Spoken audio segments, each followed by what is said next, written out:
idols, so there is power behind it. So, one girl in Chennai, she ate it and she was demon possessed. और जो है वो प्रसाद जो होता है वो उसको चढ़ाते हैं और उसके माध्यम से दुष्ट आत्माएं आपके अंदर आ जाती हैं। और आप देखते हैं कि उदाहरण दिए सर ने कि चेन्नई में एक लड़की ने उसको खाया और उसको खाने के बाद क्या हुआ, वो दुष्ट आत्मा उसके अंदर आ गई। They were not just physical items.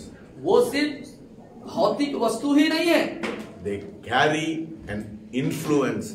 They have everything has influence. Spiritual realm has influence. और आत्मिक प्रभाव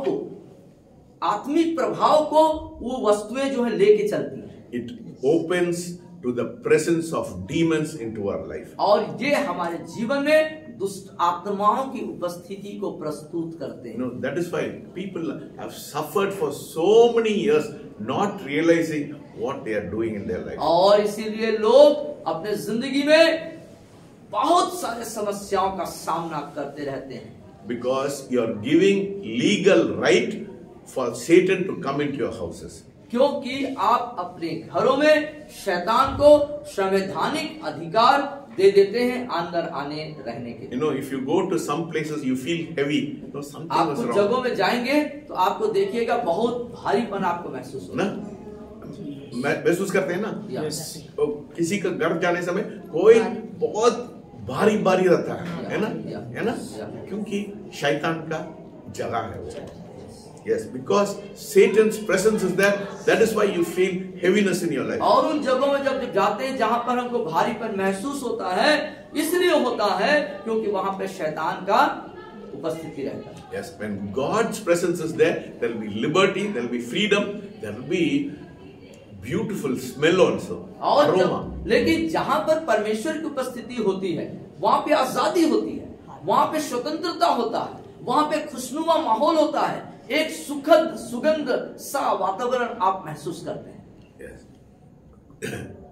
They hold a kind of unusual heaviness in that place. और उस स्थान पर आप एक पकड़न और जकड़न सा वातावरण को महसूस करेंगे।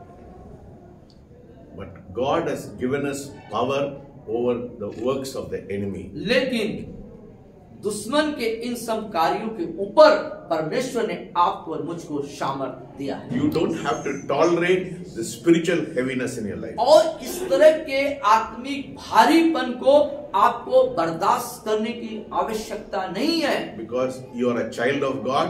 क्योंकि आप परमेश्वर के संतान हैं, इसलिए You have been washed with the blood of Jesus. क्योंकि आप प्रभु यीशु मसीह के लहू से धुले हुए हैं, इसलिए You have authority. आपके पास अधिकार है। So use that authority God has given you to cleanse your whole home with the authority God has given you. सो जो अधिकार आपने परमेश्वर ने दिया, उसके माध्यम से उस अधिकार को अपने पूरे घर को यीशु मसीह के लहू में धो देने के लिए इस्तेमाल कीजिए। If there is anything in your house which does not honor the living God, यदि कोई भी चीजें ऐसी वस्तुएं